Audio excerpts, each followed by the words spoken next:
Assalamu alaikum students, welcome to Forward Public School e-learning classes. I am your physics teacher Aksa and today we will discuss refraction of light.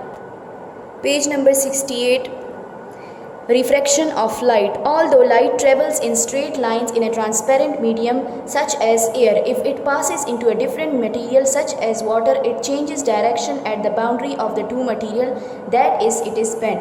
अब जो हमारे पास जो light है वो किसी भी transparent material जैसे कि हम एयर ले रहे हैं तो उसमें स्ट्रेट लाइंस में ही पास होगा, लेकिन अगर ये एक दूसरे डिफरेंट मटेरियल में अब इंटर हो रहा है, फॉर एग्जांपल हम वाटर लेते हैं तो ये जो दोनों मटेरियल्स की बाउंड्री है, एयर और वाटर की जो बाउंड्री है, मतलब यहाँ पे जो है ये बेंड हो जाएगा। ये जो रे आ रहा है लाइट का ये यहाँ पे बेंड हो जाएगा, ठीक है, और इसी को हम रिफ्रैक्शन बोलते हैं। Refraction of light is the change of direction of light as it moves from one material to another. इसको आप अंडरलाइन करने, डेफिनेशन है रिफ्रैक्शन ऑफ लाइट की, जब हमारे पास लाइट एक मटेरियल से दूसरे मटेरियल या हम कहते हैं एक मीडियम से दूसरे मीडियम में इंटर होती है तो वो अपने डायरेक्शन को चेंज करती है। Refraction of light is same as for other types of waves such as refraction of water waves in ripple tank.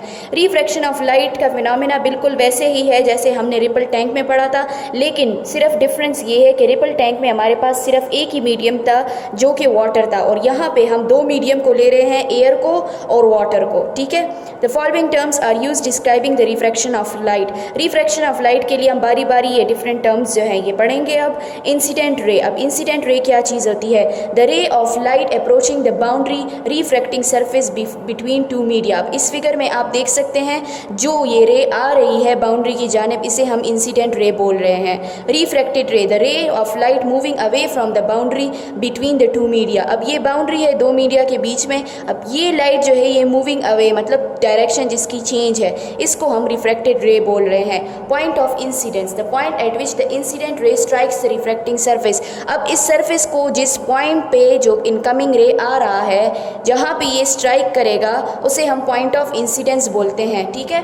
अब normal, the line drawn at right angles to refracting surface at the point of incidence. अब इस figure में आप देख सकते हैं कि ये हमारे पास बाउंड्री है दोनों मीडियम्स के बीच में, यहाँ पे वाटर है और यहाँ पे जो है हम एयर ले रहे हैं, या फिर आप ग्लास ले लें, ठीक है। ये ग्लास हमने कंसिडर किया, वाटर नहीं ग्लास कंसिडर किया है। यहाँ पे हमने इस बाउंड्री के परपेंडिकुलर एक लाइन ड्रॉ किया, इसे हम नॉर्मल बोल रहे हैं, और ये जो इनकमिंग रे आ रहा है इसको हम इंसिडेंट रे बोल रहे हैं, और जो डायरेक्शन चेंज करके जा रहा है इसको हम रिफ्रैक्टेड रे बोल रहे हैं। इस पॉइंट पे जहाँ पे ये रे इस बाउंड्री को स्ट्राइक कर रहा है इसको हम पॉइंट ऑफ इंसिडेंस बोल रहे हैं, ठीक है। नेक्स्ट हमारे पास है angle of incidence theta I, the angle between the incident ray and the normal. अब जो ये इंसिडेंट रे हमारे पास आ रहा है ये जो नॉर्मल के साथ जो एंगल बना रहा है इसको हम एंगल ऑफ इंसिडेंस बोल रहे हैं। Angle of refraction theta r, the angle of refraction theta r is the angle between the refracted ray and the normal. अब यहाँ पे इस फिगर में आप देख सकते हैं जो रिफ्रैक्टेड रे नॉर्मल के साथ जो एंगल बना रहा है इसको हम एंगल ऑफ रिफ्रैक्शन का नाम दे रहे हैं। नेक्स्ट है optically denser medium, medium having a greater refraction effect, slower speed of light, the actual density may और मे नॉट बी ग्रेटर। अब जो ऑप्टिकली डेंसर मीडियम है ये हमारे पास क्या चीज़ है? ये वो मीडियम है जिसमें जब लाइट रे पास होता है तो वो अपने डायरेक्शन को भी चेंज करता है और इसकी स्पीड भी कम होती है। अब डिपेंड करता है कि जिस मीडियम में वो जा रहा है उसकी जो डेंसिटी है वो ओरिजिनल मीडियम जहाँ से वो जा रहा है उससे ज़्यादा है या उससे कम है, ठीक है। A ray of light is bent towards the normal when it enters an optically denser medium at an angle. For example, from air to glass as in figure 12.14a.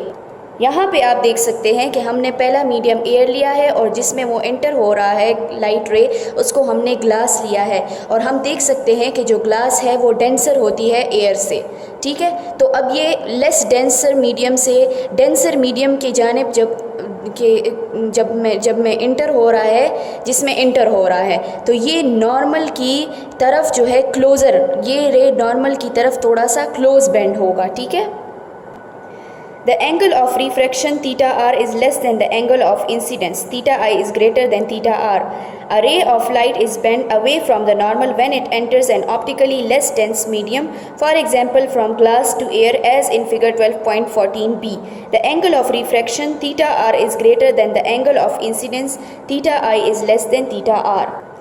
अब पेज 69 पे फिगर 12.14 पार्ट ए में आप देख सकते हैं कि जो light रे है वो लेस डेंसर मीडियम से आके डेंसर मीडियम में इंटर हो रहा है। तो हमारे पास जब ये बाउंड्री पे डेंसर मीडियम में इंटर होना शुरू हो जाएगा तो ये अपने डायरेक्शन को तो चेंज करेगा, लेकिन दूसरी बात ये है कि ये नॉर्मल के करीब बेंड हो जाएगा, नॉर्मल के करीब आ जाएगा। और इस सिचुएशन में हमारे पास हम कह सकते हैं कि जो थीटा आई है वो ग्रेटर देन थीटा आर है। हम कहते हैं कि एंगल ऑफ इंसिडेंस हमारे पास greater than angle of refraction है। अब पार्ट बी में हम देख रहे हैं तो हम कहते हैं कि जो लाइट रे है अब वो डेंसर मीडियम से लेस डेंसर मीडियम की जानिब जा रहा है। ठीक है, तो अब ग्लास से एयर की जानिब जा रहा है, तो अगर वो इस एंगल से यहाँ पे इस बाउंड्री को हिट कर रहा है तो जब लाइट रे डेंसर से लेस डेंसर मीडियम में जाता है तो वो नॉर्मल से अवे डायरेक्शन में चला जाता है। तो हमारे पास इस सिचुएशन में जो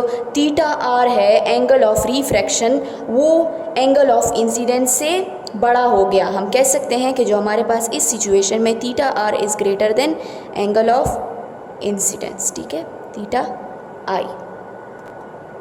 A ray traveling along the normal direction at a boundary is not refracted as shown in figure 12.15a।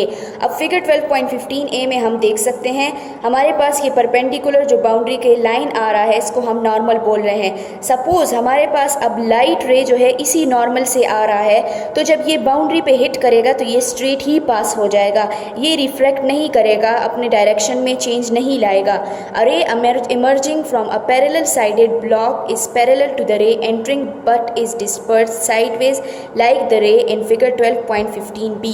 अब फिगर 12.15b में हमने ये एक ब्लॉक लिया है जिसके ये दोनों साइड्स पैरेलल है। यहाँ पे हमने नॉर्मल को ड्रॉ किया है। अब ये हमारे पास लेस डेंसर मीडियम जो कि एयर है, फिर ये हमारे पास डेंसर मीडियम ग्लास आ रहा है, उसके बाद दोबारा लेस डेंसर मीडियम एयर आ रहा है।